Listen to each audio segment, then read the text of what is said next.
Dear friends, I would like to introduce you on behalf of a hosting organization, Slovo-Tibetan Friendship Society, our very, very much expected and honored guest, Lama Swami Samdong Rinpoche, Lama Samdong Rinpoche, incarnation of great Lama Rinpoche, who is coming here to give us wisdom of Buddha's teaching, Four Noble Truths. Why we invited him? Because there is, thanks to His Holiness Dalai Lama, so much Buddhist friends and spiritual people who try to understand as much as possible this Buddhistic Buddha's teaching. And now we have chance to receive this understanding from the direct from the master, who is very close to His Holiness Dalai Lama, and who was last 10 years previous premier of Tibetan government in exile. So please, I will not speak too much. Let's give words to Lama Samdong Rinpoche. Thank you very much again for his blessing coming among us and give us this holy teaching.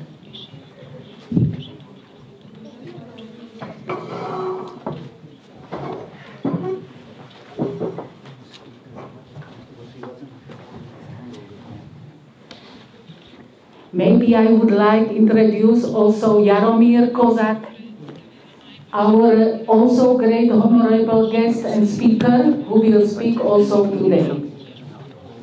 Program about whole day will be on the table, or during break you can come and be informed if you are not informed. In the hand. He doesn't have to hold this for 2 No, hours. no, he need not. It is such. He need not.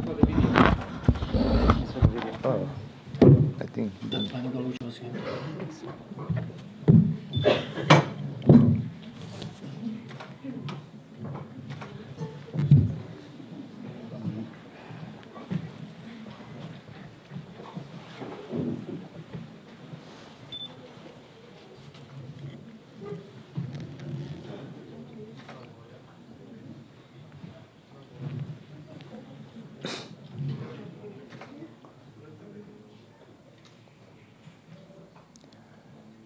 My sincere greetings to you all, sisters and brothers.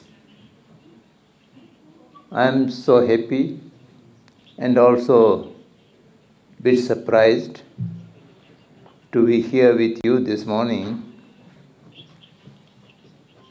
I do not have a pre-plan to come this country, although I have a wish to come here because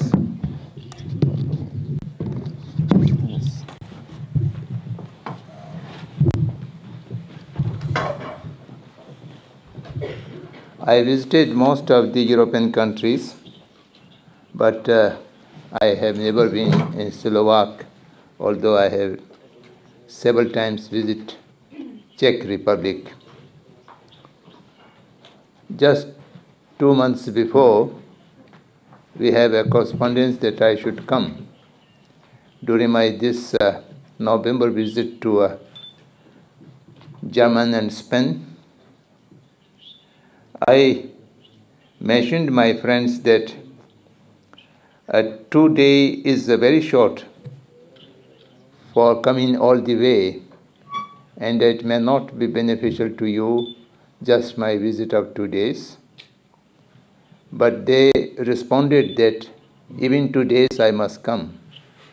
Then finally decided to come, and I don't know whether it is useful or it will not be useful. That future only can tell.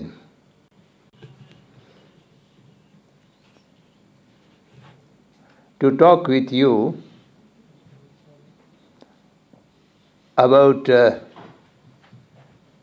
spirituality and Dharma is not an easy task. There are three limitations with me. The first limitation is I do not know your language. So therefore we have to talk through interpreter. And language barrier is a big barrier. Even if I know the language of yours, it may not be very perfectly suitable for talking the Buddhist spirituality, because many technical terms are difficult to translate in other languages. Even English, German or France, for a number of years they have been translating Buddhist books and also having teachings. Still we find that number of problems. So you will find that now in the Oxford English Dictionary, a number of Buddhist terminologies have been adapted into the English language, such as Dharma, Karma, karmic force, so on and so forth, because they are not very easy to translate. So first limitation is our language barrier, that I am not able to communicate you directly. The second barrier is most of you I am meeting for the first time this morning. You have not seen me, I have not seen you. So therefore we have no intimacy, understanding of your aptitude, your level of interest, your level of study in the spirituality in general and Buddhist spirituality in particular. So therefore, my submission might be either too low for you or too high for you. Without knowing each other's aptitude and interest and level of understanding, the communication and dialogue becomes quite difficult.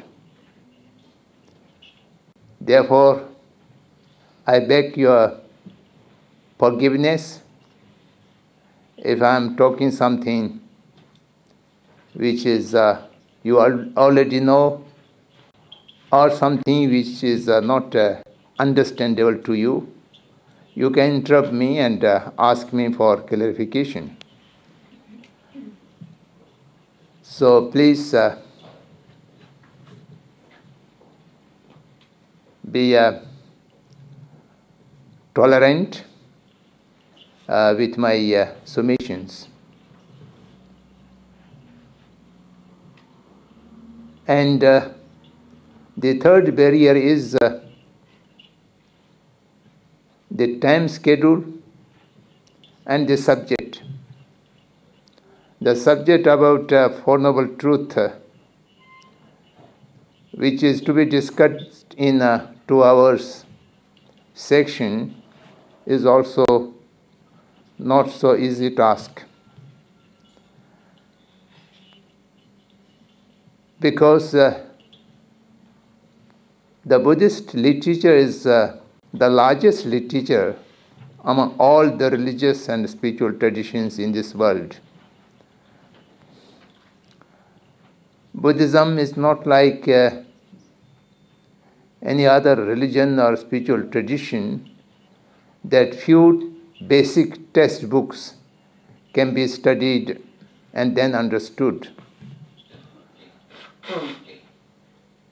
Although a large number of Buddhist literature have already been lost during the last 2,500 years. But what still available is more than 400 big volumes. And traditionally we call it 84,000 corpus of literature. It may not be exactly counted 84,000, but 84,000 means it has a very large number of literature, large number of canon. Four Noble Truth is the fundamental teaching of Buddha, which covers the entirety of 3 different yans and 4 different philosophical schools. 3 yans means the vehicle of Saravaks, vehicle of Patik Buddhas, and the vehicle of Bodhisattvas, who are aspiring for self-emancipation or who are aspiring for Buddha nature. This makes 2 different vehicles. Within the lesser vehicle, there are Arahantas and Patik Buddhas, 2 different ways of achieving the self-emancipation. And philosophical schools, there are 4 different philosophical schools within the Buddhism. The Sutrantikas, the Vivashikas, the Vijnanavad or Yogacharya, and the Madhyamikas. And within them, there are many different sub-schools. So therefore, to make a short statement may not be very appropriate to present the philosophy, the science, and the dharma which the Buddha have taught. Nevertheless, we will make an attempt to establish dialogue, engagement between you, to share some of the basic information about the teaching of Buddha. Before doing so, I would like to make a clarification. I am not making a teaching or a transmission. I am just giving a talk. Talk means just academic or information sharing. To give a teaching, there need to be a well-qualified teacher. And once a teacher and taught relation is established, then the teacher has a tremendous responsibility to take care of the students. I am just casual visitor here. Therefore, I cannot take care of anyone who might become student. So better not establish any teacher-taught relationship, just a informal, casual, friendly discussion about the Dharma. Having said these preliminary things, now I shall try to begin with the subject. The corpus of Buddha's literature, of Buddhist teaching, can be categorized in 3 different classes. The first is Buddhist philosophy. The second is Buddhist science. and the third is Buddhist Dharma or the Buddha Dharma. Of course, all these three subjects can be studied by anyone, but the philosophy and the science is common to all. Anybody, everybody can study this. And as far as the Dharma is concerned, that is basically for the practitioners, for the Buddhists. But it does not mean for the non-Buddhist should not look into the Buddha Dharma. But without practicing, just academical study of Dharma may not give you the perfect understanding, because number of things in Dharma are only experiential, not communicable, not verbalizable, not conceptualization. So therefore, to study Dharma with seriousness needs continuous practice. Otherwise, you might get a superficial information, but the superficial information may not be valuable and beneficial to the learner. Science and philosophy, this is a common subject. In Buddhist literature, there are different ways of presenting the science, the physical sciences, as well as the inner sciences, and also the different philosophical schools who inquire into the nature of phenomenon, nature of self, without relating to any spiritual journey, just as a secular subject. These are being discussed. So these two subjects are common to everyone. Having said that, how will we will begin to discuss about the Four Noble Truths. Four Noble Truths, it is way of addressing. Actually, it is four facts, realities. In the language, sometimes we use honorific words. Otherwise, we can say four truths, or four facts of life. And these four facts were the fact of the truth of suffering. And suffering is experiential. Everybody feel pain and suffering. Either animal kingdom or human realm, all sentient beings do have certain degree of pain and unhappiness. I don't think anyone in this hall who can say that in my life I never experienced any suffering or pain. I'm always been happy. I'm sure no one can say that. At many times, people feel suffering, pain, and sadness. This is a reality of life. And this sadness does not occur without any cause. All suffering, all unhappiness has a cause and condition.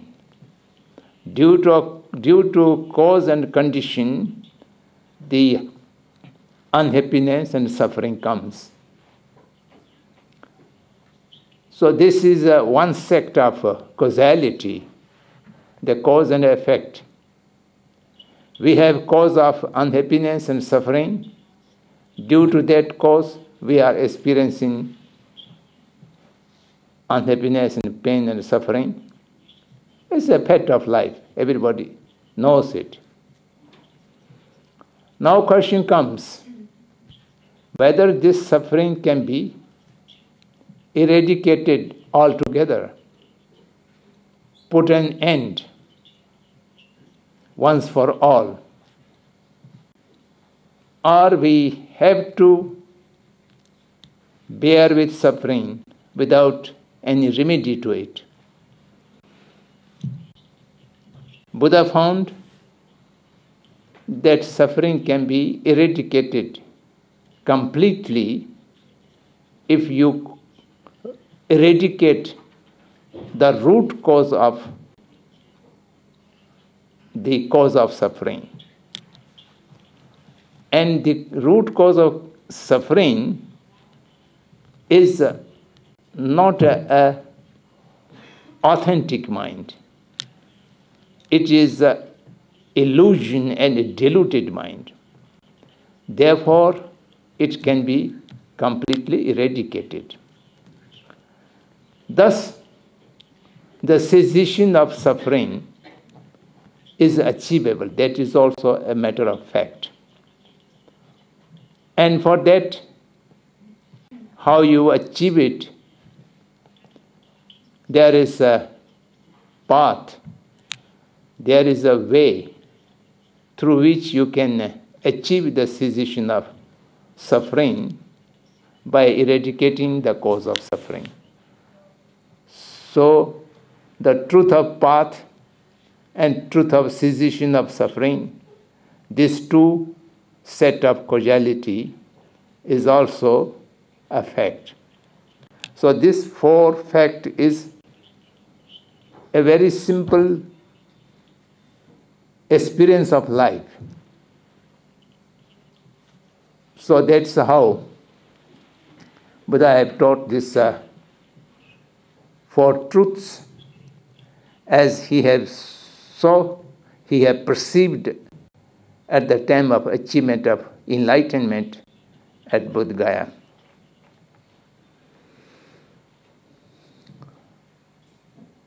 When we talk any tradition of Dharma, there would be two different ways of looking at it. One way is to look at it from the historical view, and the other is from the spiritual view, or these days in the Western language, the usage is theological viewpoint or methodological viewpoint, which is not common to ordinary people, but talking about something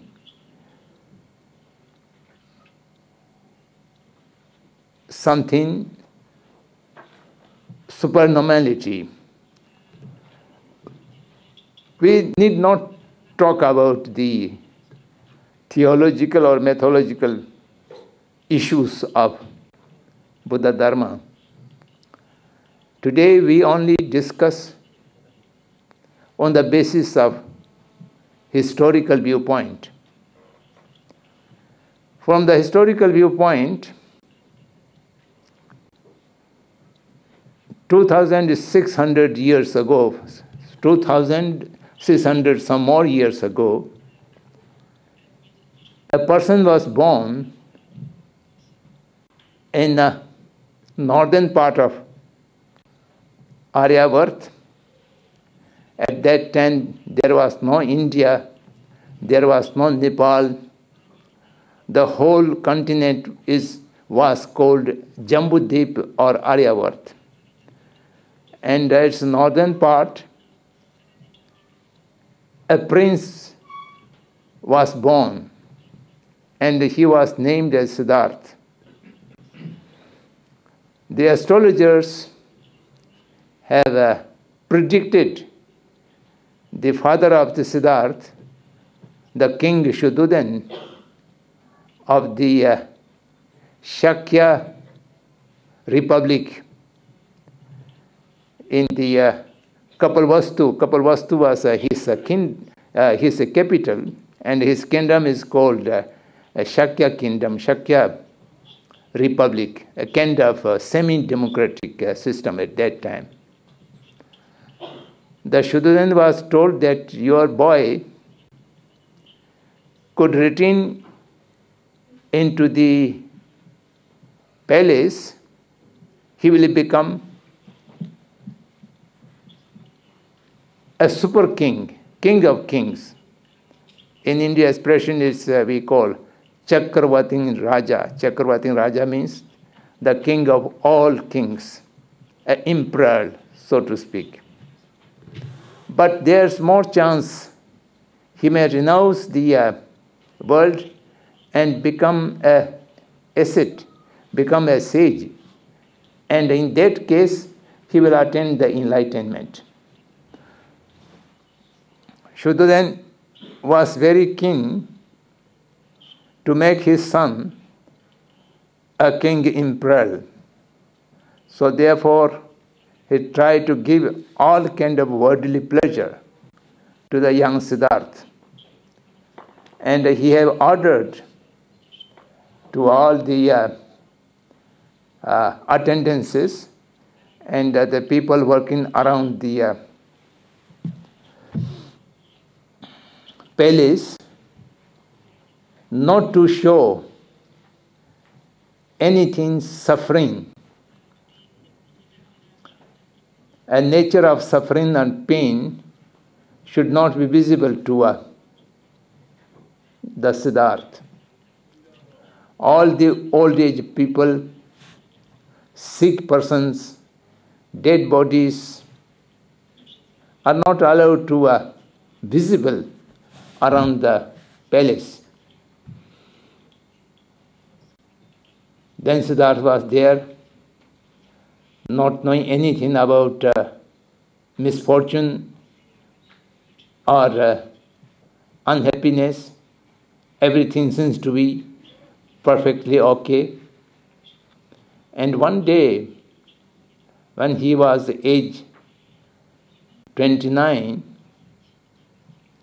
he asked his chariot driver, take the chariot and go around the Kapilvastu town. He wanted to see the township and the around.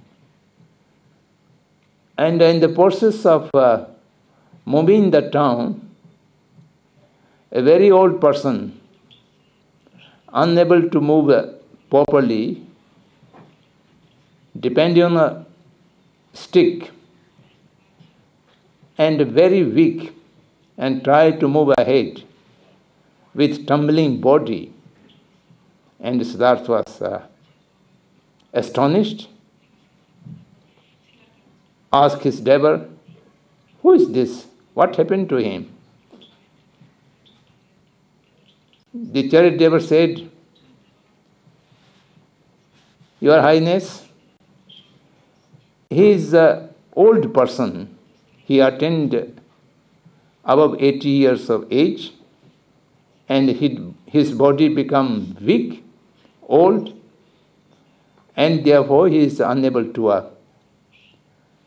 work properly, and he depends on a walking stick, so on and so forth. Then Siddhartha think over a while and asked chariot driver again, this old age comes to few selected people, or it comes to everyone? And driver said, whosoever is born and become youthful, then everybody enters into the old age. No one is exception. It's not coming to selected people, it is pervasive to everybody. Then Siddhartha thought, I will also become